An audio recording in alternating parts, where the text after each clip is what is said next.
Welcome back, Troglodytes, to your daily dose of guitar information, the Trogly's Guitar Show. We've got one of those brand new 60th anniversary Fender Jaguars today.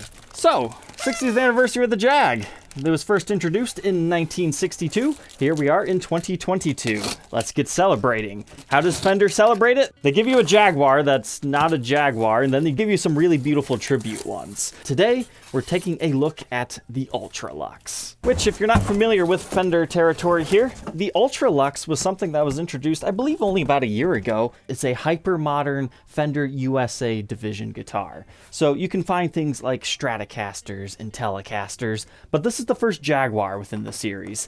However, a lot of people are arguing it's closer to a Jazzmaster. But let's go ahead and open this thing up and take a look.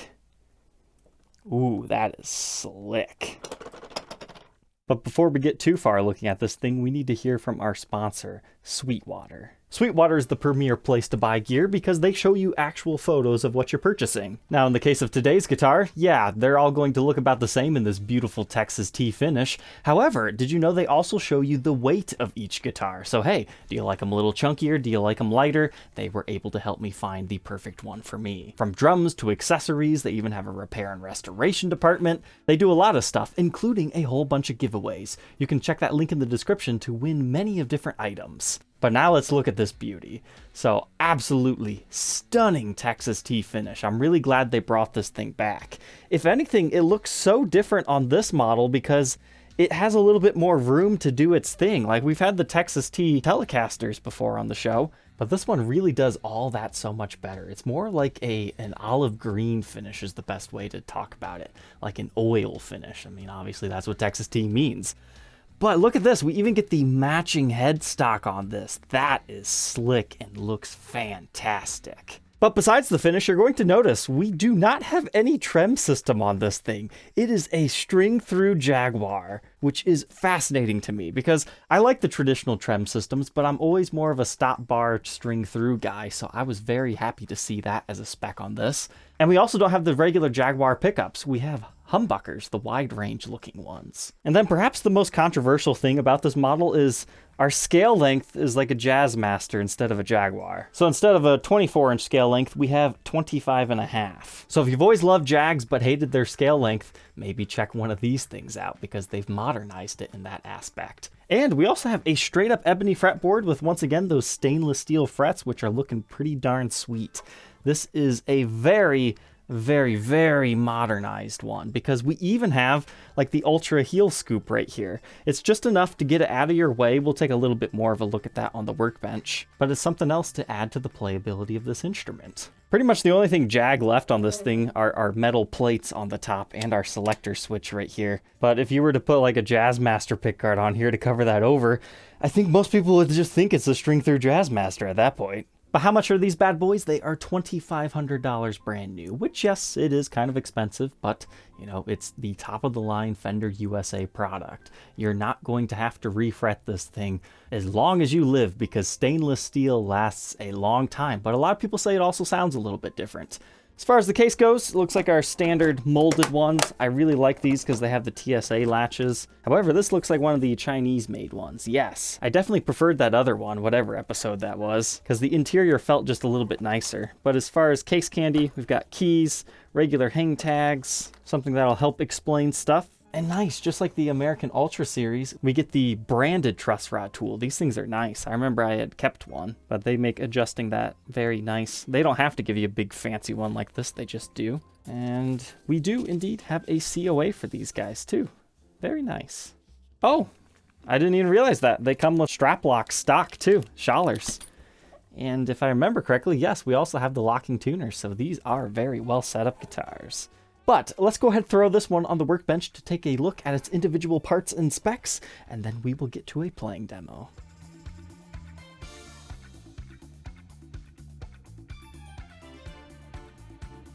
"18 screws later, we can finally see inside this thing, but it's all segmented. So let's start with this one. These are our tap switches, as they call them, because they call these pickups the double taps. So you get humbucker tones and single coil tones. So we'll take a quick look at this diagram here, and right there. So here, both of these are in the full humbucking position. So whenever I have them up, that's when that pickup is going to be tapped in this case. And then you can also do one of them tapped, one not, and then obviously the other way as well. That's when it'll start to look like this. But what I was surprised about is it's actually a PCB system under here. So you can read there where it reads Ultra Luxe Jaguar. So that's specifically made for this particular guitar, and it looks like that. Next up, we have the switch itself. So the full on down is your bridge pickup, full on up is your neck, and then obviously both of them together. That just looks like normal here though. And this is pretty simple. Master volume, master tone, output jack. Now, could they have gotten away with push-pull pots for the tapping of the pickups? Sure, but then what are they going to do with these? But that is good to keep in mind that that's wired up like that. So if you wanted to do push-pulls, you could rewire this to do something else interesting if you installed push-pulls. But stock from the factory, it's just regular stuff. Looks like CTS branding right there, 500K. Now let's see if we can get these pickups out of here. There we go, we can see our barcode right there, and the backside of our Fender double tap pickups. The official name is Custom Double Tap Humbucking Pickups. And just in case you missed it earlier, these pickups are embossed Fender on the top. And then as far as the routes underneath here, it looks like it's just routed for humbuckers. It's not a big old swimming pool route, so you can't change what you want in here. But that's what that route looks like in there. We've got this one right here for our toggle switch, and the one for all that stuff. Now, it's kind of nice here is to keep all these wires together. They actually have it taped down in a few different locations. Jazzmasters and Jaguars are kind of a pain in the butt to get the pickguard flush without a wire sticking up right here, making it bow up. But what is interesting here is look at our bridge. It's actually recessed into the body a hair. Not by a lot, but enough to lower the action quite considerably. And obviously you can adjust it with these thumb wheels the way you want, but because of it being stringed through, you have a very low profile there, so you don't want to be collapsing the bridge. So that's why they had to do that. But this is their Adjusto-matic. It's made by the same people who makes Gibson's Tune-o-matics, Advanced Plating Incorporated. They just have to slightly change the name up when they use it on their product. It also has the Allen key adjustments if you don't want to use the thumb wheels if it's under pressure.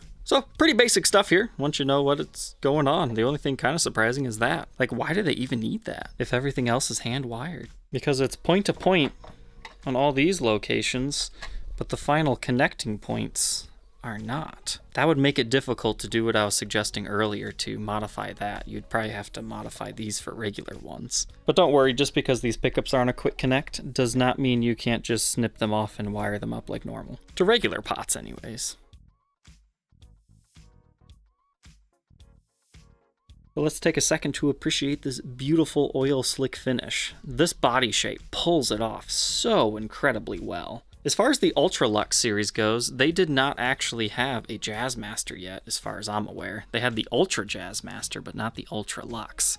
So this is the closest thing to that at this point in time. But unfortunately, yeah, you couldn't put Jazzmaster pickups in here without some additional modifications. You're pretty well stuck with humbuckers. And due to that, they actually had to cut the pickguard a little bit. So it's actually a great thing that we have the Allen key adjustments, because it's nearly impossible to move those thumb wheels, especially if you have it set up pretty low, because you wouldn't actually be able to grip them. Now these ones you could just barely get it, but under string tension, no way.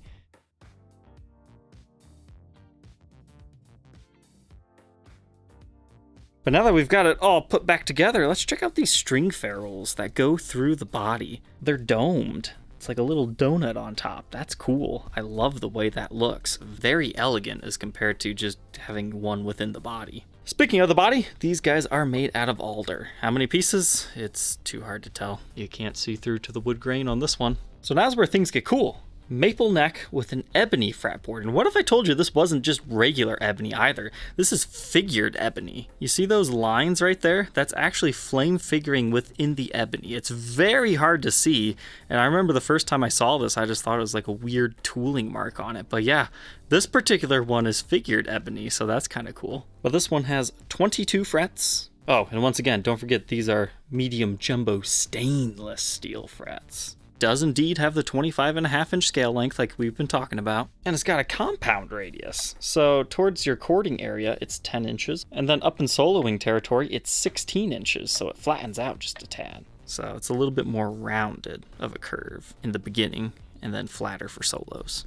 We've got a bone nut that measures 1.69 inches. That increases to 2.04 by the 12th. The augmented D-shaped neck here measures 0.87 at the first fret neck depth and 0.89 by the 12th. That's a very thin feeling neck. I'll show you it on the contour gauge. So here's what that neck profile looks like. It almost starts just more of like a thin C, but then you definitely get very wide to what they call a D. I mean, it's D in the aspect that it feels a bit wider than normal. Like it's not super rounded in on the edges like most C necks are. But by up here, it's got that C-shaped neck profile, but it's just ultra wide. So it's not necessarily D in the fact that it has a lot of shoulder. It's just more so in how wide it feels. Well, that's a nice look at the ebony board on top of the aged finished neck.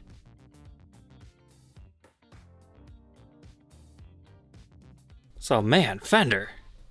Ebony on this Texas T finish with the chrome accents. This is so beautiful. But wait, Fender, I've got an idea that will give you more money than you will know what to do with. Do you see what's happened here? They put this finish over top of the headstock, and normally there's like a line that they mask off so it doesn't come over that. This one didn't quite get that. They finished over the entire thing. And do you see what I see right here? That's a translucent Texas T over ebony. It's kind of hard to see, but it gives it a nice greenish look, like the original Epiphone Coronet silver foxes that have aged. Please, Fender, release a transparent version of this finish and make it a really grainy mahogany body, and you will sell so many of that. Right now, it just kind of looks weird because you have solid paint over your walnut cap for your truss rod, and then it just kind of sticks out there. I'm sure there'll be a lot of people confused. Hey, well, what is that right there? But yeah, that's what that is. But ooh, that's a perfect angle to see what I'm talking about with that green silver fox-esque finish. You will notice that the low E string is sitting a bit low there, so it's actually impressing the finish. That happens on a lot of new Fenders though. As far as the rest of the headstock, it's just standard Ultra Series specs. So you get the golden Fender Jaguar logo and the modern string tree with locking tuners. And that's a gloss finish on the headstock. One of the more annoying things I find about Jazzmasters and Jaguars is the fact that the strings ring. So I was really hoping the string through design wouldn't do that, so I wouldn't have to put a mute on it, but no. They still do it. So if you were scared it wasn't going to have that charm, it still does have it. But alright, let's go ahead and flip it over to its sides to take a look at these contours a little bit better. It's always easier to see it from this angle rather than me showing it while I'm holding it. You just have a little bit of a swoop in right there, and then they round this area off, make it thinner, and then they kind of give you just a little bit of area right there for your hand to get in. So can you reach all the frets? Sure. And the neck plate looks good doing it. Fender 60th Anniversary Jaguar. And if you guys want me to review that other one, I am open to a new Guitar Day purchase on this. I rely on fan support for new Guitar Day purchase documentations of Fender guitars. You can find out more information on my website, troglysguitarshow.com, but that's what this one is too. So when I'm done reviewing it, it will be sent off to its new owner. So we can see our Staller strap blocks are right here. You've got your ferrules going through the body, kind of like normal, but the top was different as we saw. And then we have a beautifully tinted neck back here. So it's not a plain maple look, it's got a little bit of age to it, but you also have to remember, the body is a gloss finish all over. The neck is one of their satin finishes. Now it's one of those highly polished satins, so it's just like a really slick and smooth gloss, but not sticky gloss. They called that the Ultra Satin neck. But there's the backside of the locking tuners, and then our serial number dates as 1 to 2021. Now you're probably confused if you're watching this, isn't it 2022, the year of this? Yes, but they had to make these a little bit in advance for at least the early batches. All said and done, this one weighs just a hair over 8 pounds. Let's go ahead, plug it in, and get some of the tones out of this.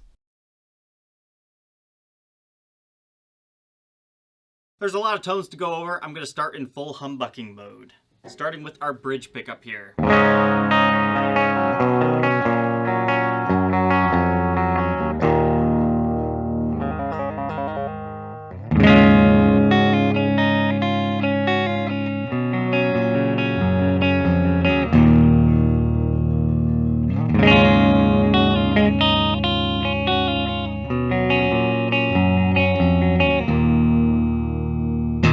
Really like the chiminess of that middle. The neck is nice and dark. But but still has an almost single coil-esque tone to it.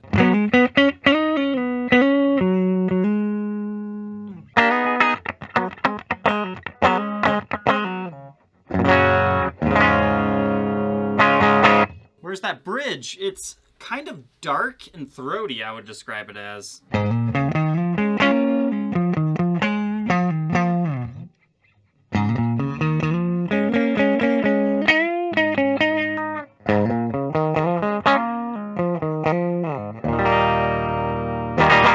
Alright, let's go ahead and go into tapped mode, starting with the neck.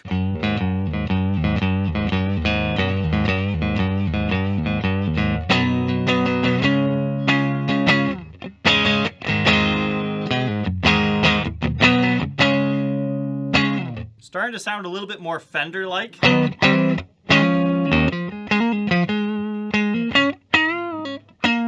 Try the bridge and tap.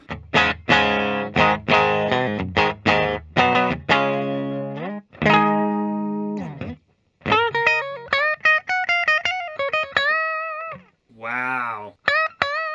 I can feel just how flat the fretboard is up here. That's strange coming from this territory. Now we'll try that in the middle position.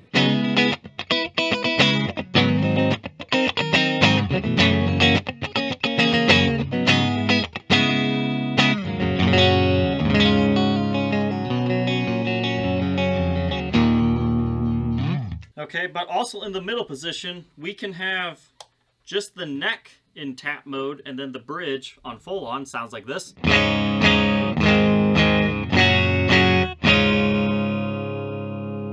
Or the opposite.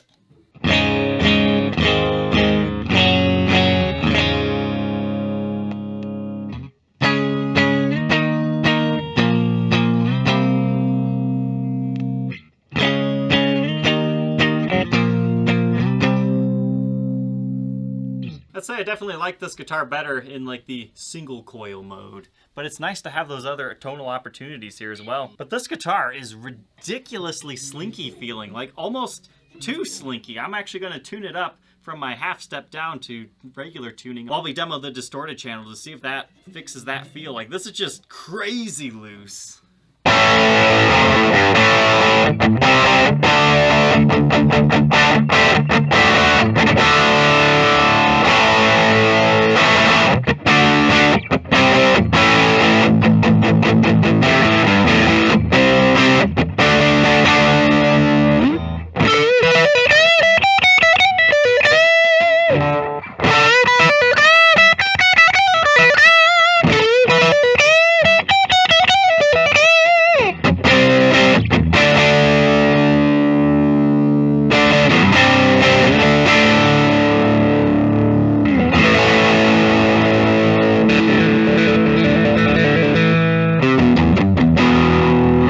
Gotta say, those sound really good dirty. You can do some more modern stuff with it.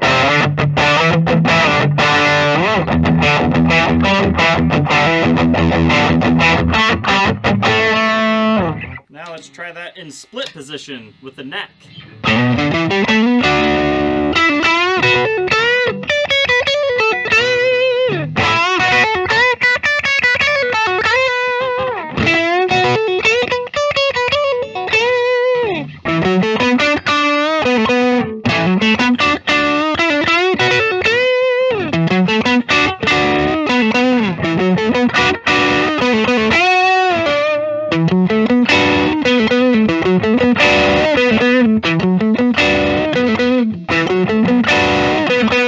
Okay, so for me, it's real easy to get lost in all these tonal things when trying to demo it for you guys, so I'm just gonna try to relax a bit and just play around with some of the tones.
So now that we know about this new Ultra Luxe 60th anniversary Jag, what are my final thoughts on this thing?